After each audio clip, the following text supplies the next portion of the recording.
빛의 속도보다 빠른 것이 생각의 속도이고요, 현대사회는 우리가 생각하는 것이 현실 속에서 이루어지는 세상이기 때문에, 즉 생각의 속도만큼 변화되는 세상이기 때문에 변화되지 않으면 살아남지 못한다는 말이 있습니다.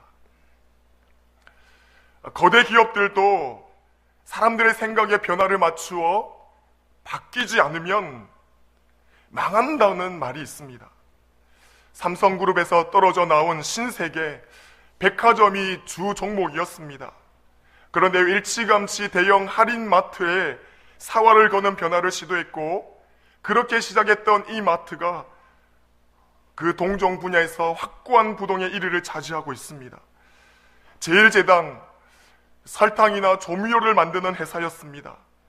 그런데요, 이 회사가 영화 제작, 판매, 유통에 뛰어들어서 변화를 시도하여서 CJ로 승승장구하는 것을 볼 수 있는 것입니다. 변화는 여러분, 현재도 모든 기업이나 공공기관이나 개인의 주된 관심사입니다.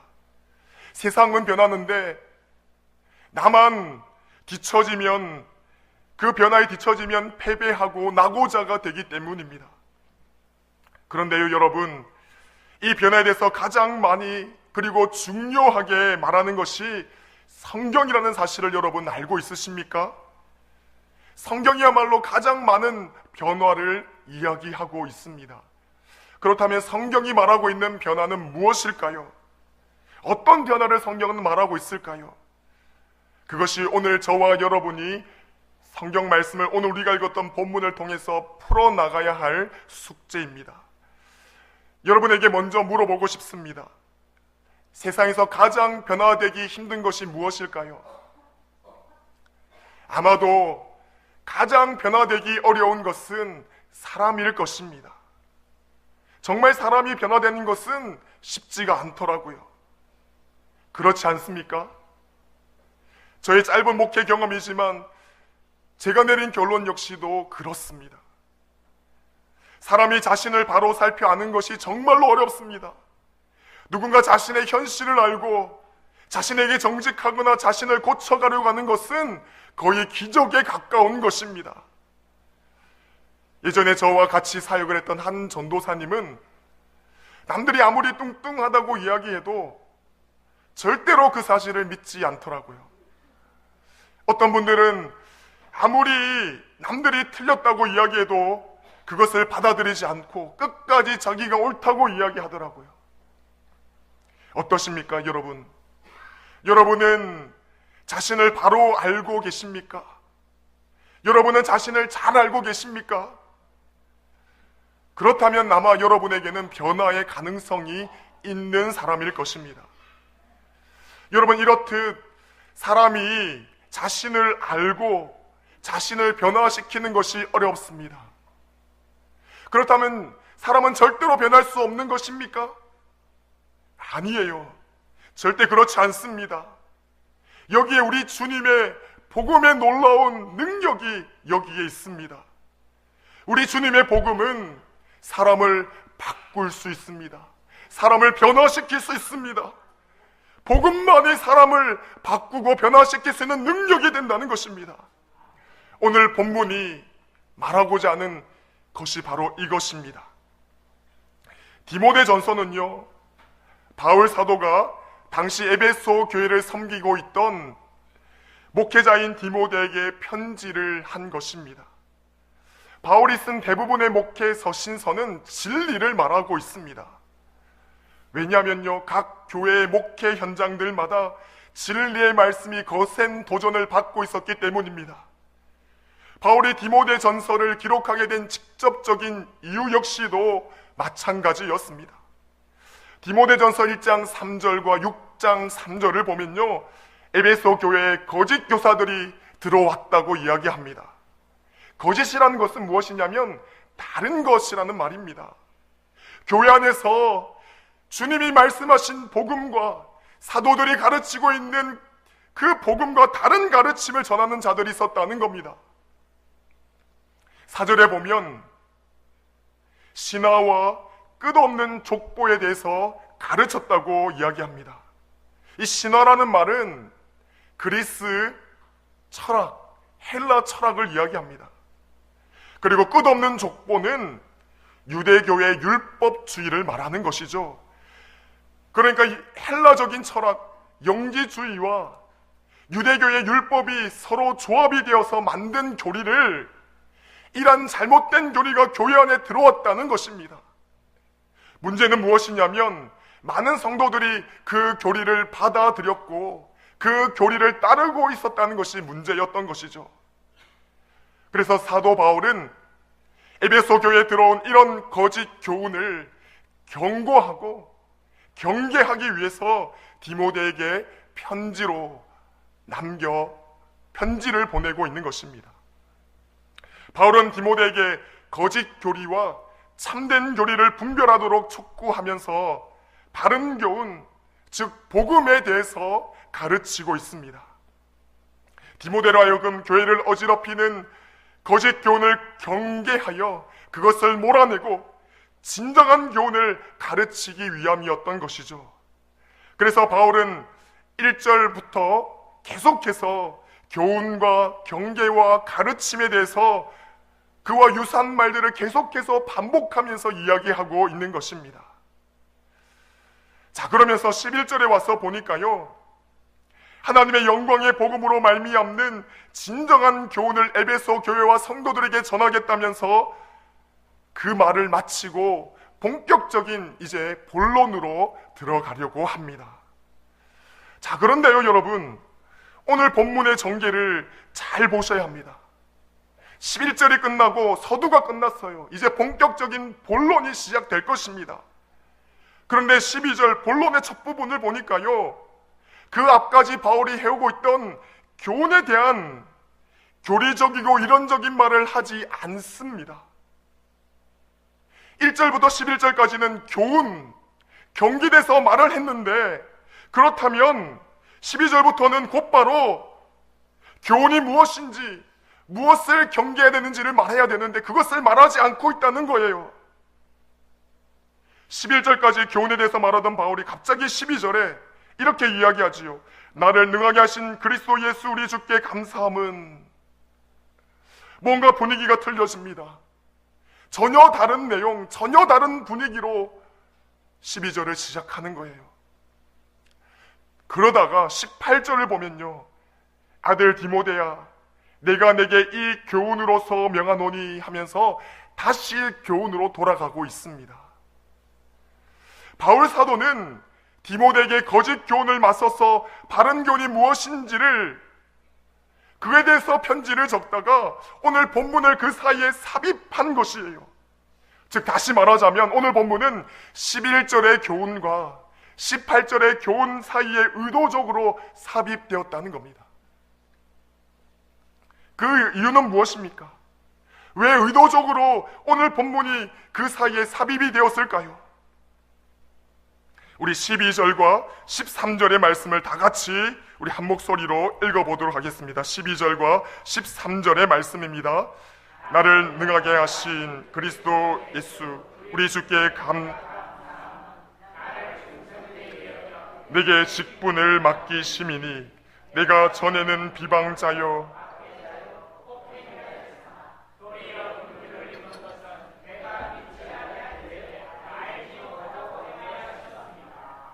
아멘. 나를 능하게 하신 그리스도 예수 우리 주께 감사함은 이라고 이야기하면서요, 13절에 보니까 내가 전에는 비방자요 박해자요 폭행자였다라고 고백하고 있습니다. 그러니까 자신이 그리스도를 만나기 전에, 자신이 구원을 받기 전에, 자기가 거듭나기 전에는 비방자였고 박해자였고 폭행자였다는 것입니다. 바울이 자신이 비방자라고 이야기하는데요, 비방자라는 말은 하나님을 모독하는 자, 이런 뜻이 있습니다. 특별히 입으로 모독하고 삶으로 모독했다는 것입니다. 주님의 이름과 명예를 땅에 떨어지도록 더럽혔던 자가, 주님의 이름을 모독했던 자가 바울이었다는 것입니다.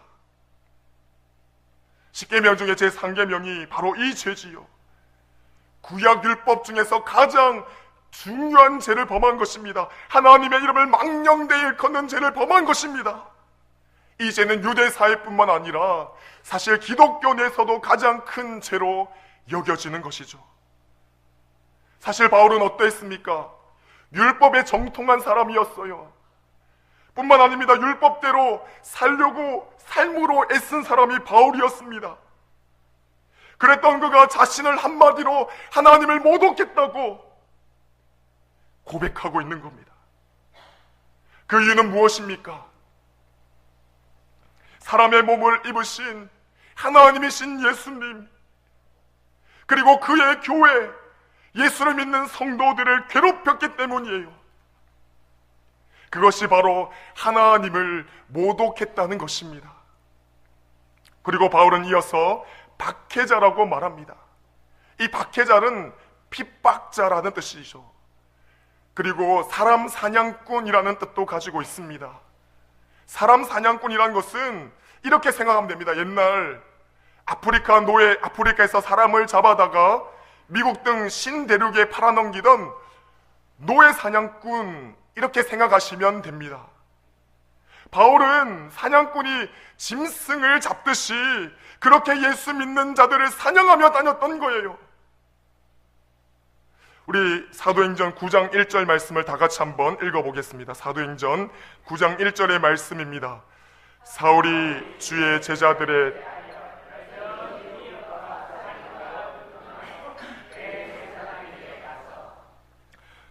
사울은 예수 믿는 자들을 핍박하던 자였어요.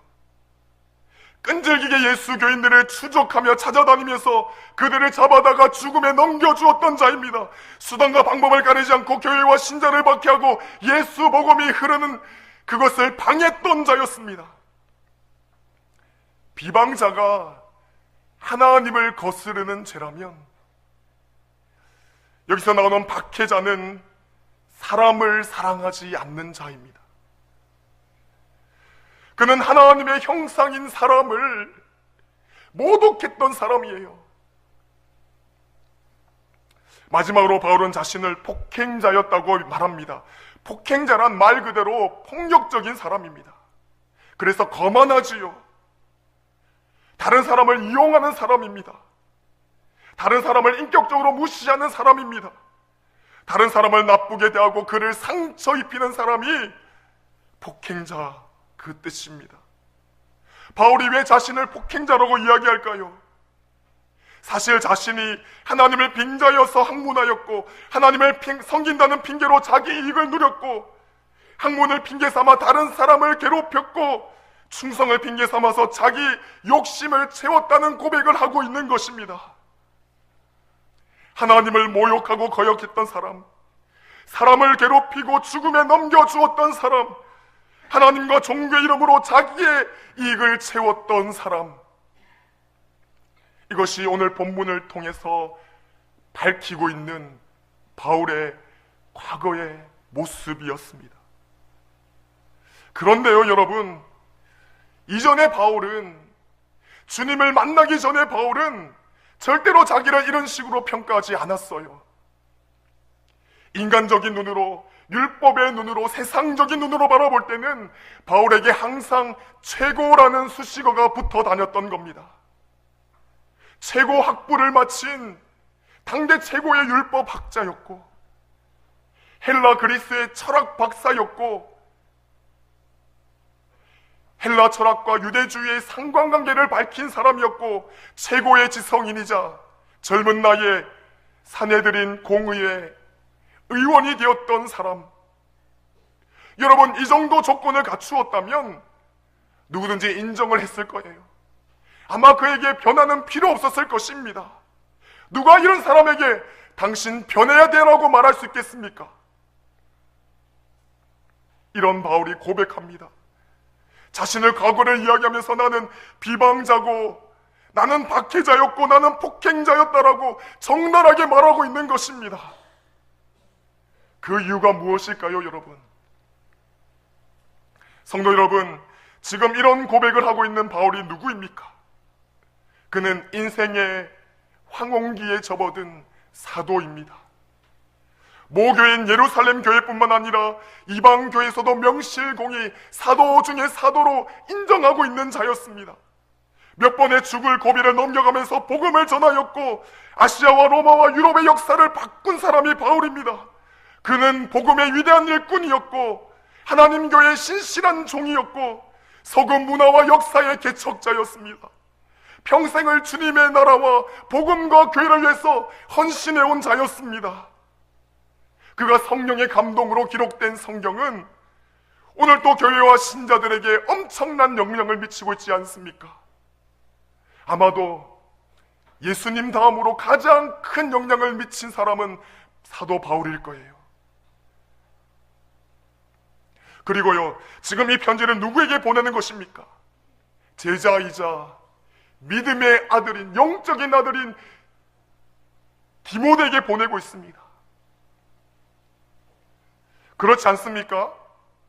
자기보다 나이가 어린 제자들에게, 자식들에게 자기의 어두운 과거와 수치스러운 것을 드러낸다는 것은 쉽지가 않습니다. 사실 덕이 안 되는 것은 덮어두거나 감추는 것이 미덕인 거예요. 미덕이 될 수도 있습니다. 그럼에도 불구하고 자기의 이렇게 부끄럽기 짝이 없는 과거를 드러내는 일은 어떤 면에서 하나의 충격적입니다. 뿐만 아닙니다. 당시 사도 바울은 수많은 대적자들로부터 공격을 받았습니다.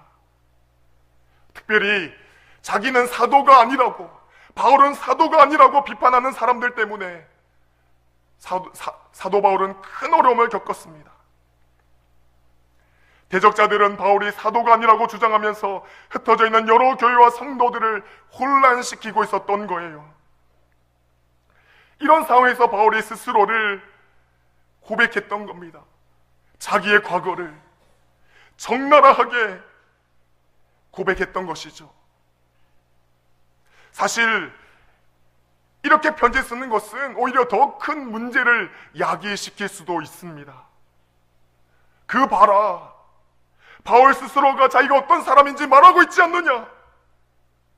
우리가 어떻게 이런 사람을 믿을 수가 있느냐? 우리가 어떻게 이런 사람을 지도자라고 따를 수 있겠느냐? 지금 사도 바울은 대적자들이 공격하기 좋은 말을 하고 있는 것입니다. 왜 그랬을까요? 바울의 고백은 거기서 끝나지 않습니다. 믿음의 아들 디모데와 이 성경을 보게 될 에베소 교인들, 많은 사람들에게 자신에 관한 소개를 하나 더 하고 있는 거예요. 그것은 지금 자신 현재의 상태에 대한 이야기입니다. 우리 15절의 말씀을 다 같이 읽어보겠습니다. 15절의 말씀입니다. 믿보다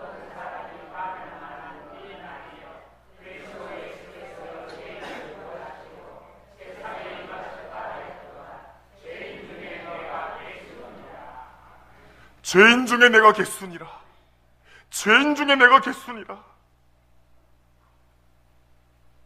죄인 중에 객수라는 말이 무슨 뜻입니까? 죄인들 중에서 첫째라는 말입니다. 자기가 가장 큰 죄인이라는 말입니다. 최고의 흉악범, 가장 골치 아픈 중죄인이라는 말이죠. 감옥 같으면 독방에 수감되어야 될 사람이라는 고백입니다. 바울이 이렇게 자신을 심각한 죄인이라고 고백하는 이유가 무엇일까요? 실제로 그가 죄인이기 때문입니까? 그가 끔찍한 죄를 범했기 때문입니까? 아니죠. 아닙니다. 그가 겸손의 사람으로, 그가 복음으로, 그가 자신을 늘 바라보는 사람으로 변화되었다는 것을 보여주는 표현인 것입니다. 아나무인, 자기가 최고인 줄 알았던 그가 이제는 자신을 최하로 최악으로 보는 사람으로 변화된 것입니다. 전에는 요지부동 변화를 거부하던 사람이 지금은 항상 변화해야 되는 사람으로 자신을 바라보게 된 것입니다. 사랑하는 성도 여러분, 예전에 바울은 스스로가 변화를 필요 없는 사람이라고 여겼어요. 고칠 것은 하나라도 없는 의인이고 완전한 자라고 여겼습니다. 그랬던 그가 예수를 만나고 복음을 듣고 하나님의 은혜를 경험하고 나니까 정말로 자신이 변화가 필요한 사람이고 자신이 영적으로 수술해야 되고 인간적으로 수술이 필요한 사람이었다는 것을 깨달은 것입니다. 여러분, 주님의 말씀이 왜 능력일까요?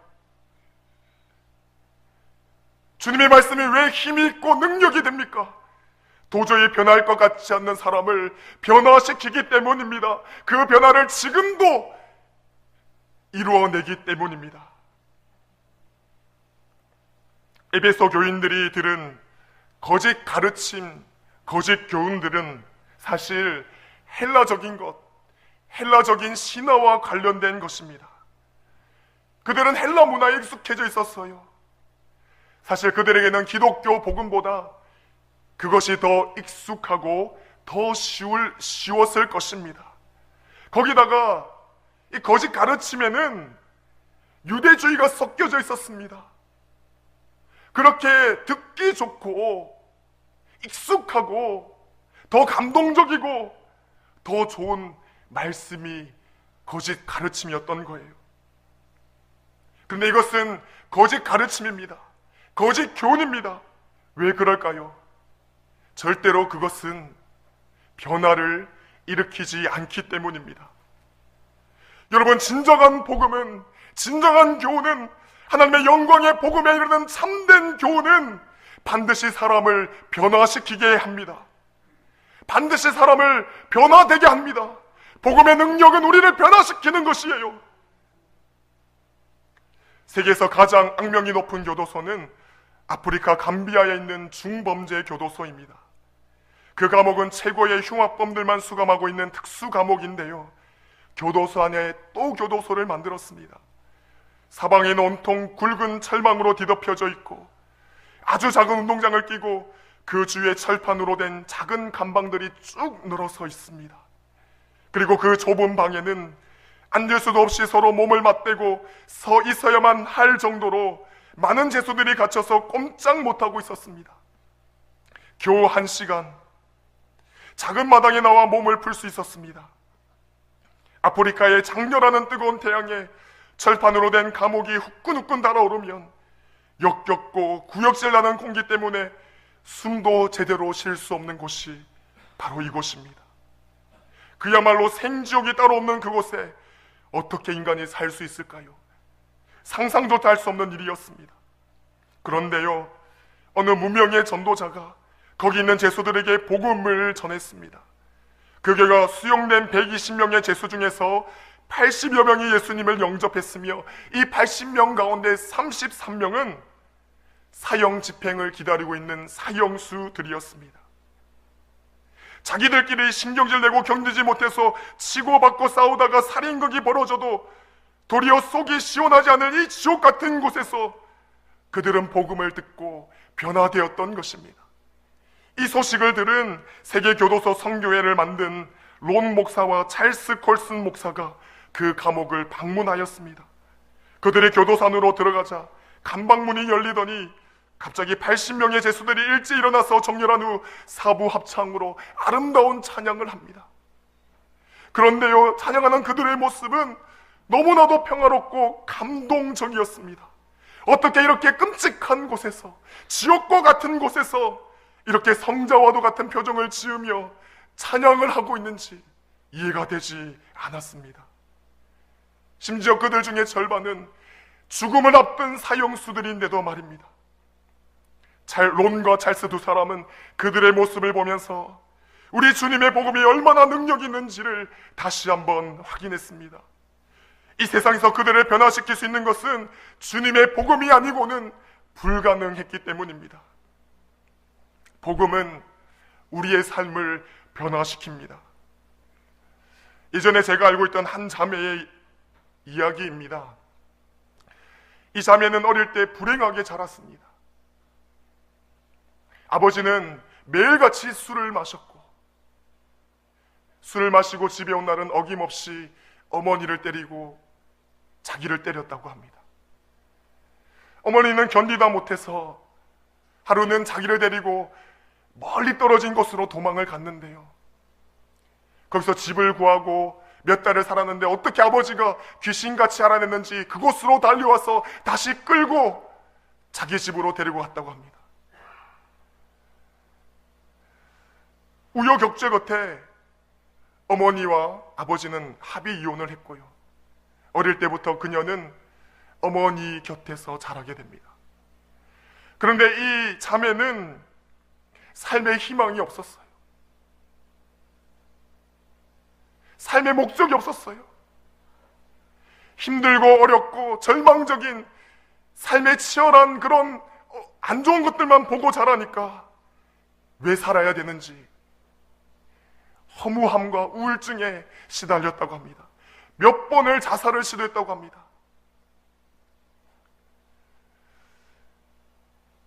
어느 날 방에서 우울하게 혼자 앉아 있는데 종소리가 들립니다.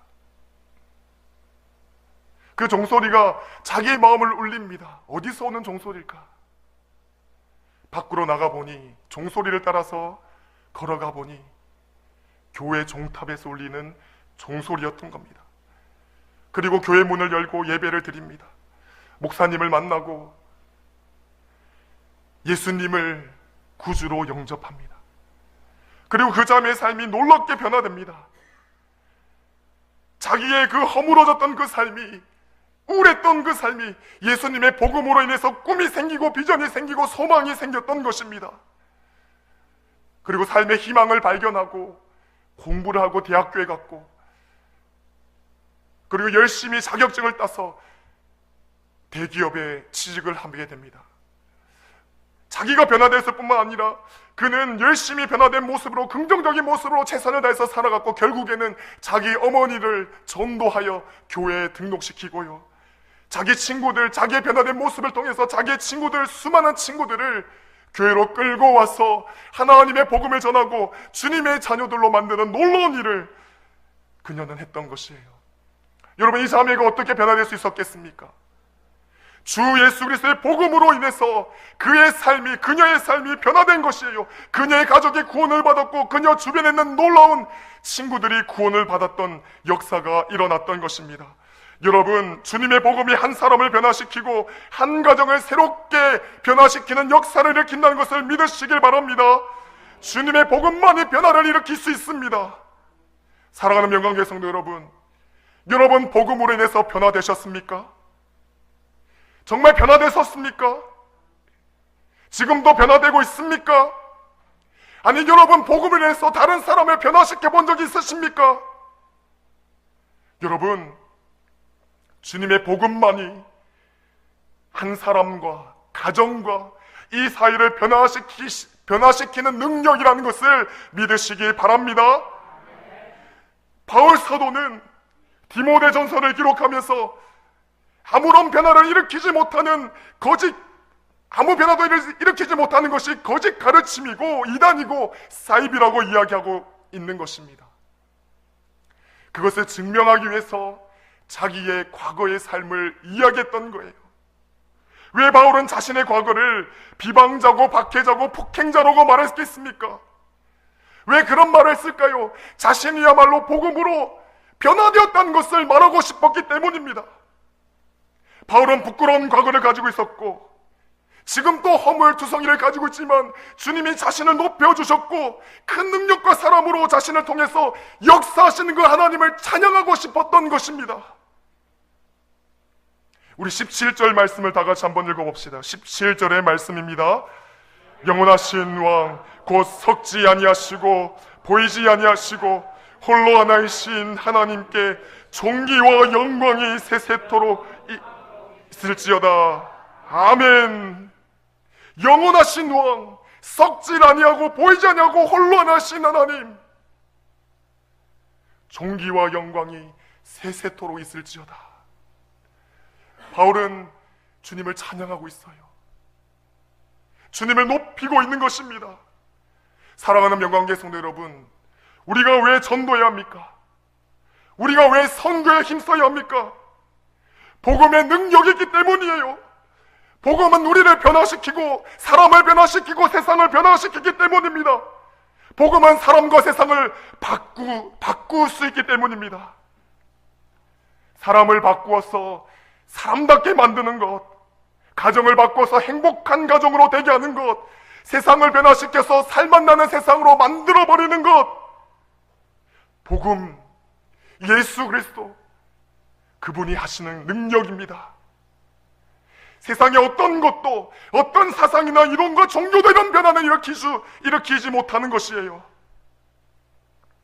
사랑하는 명광교회 성도 여러분, 복음에는 못할 것이 없는 하나님의 능력이 있습니다.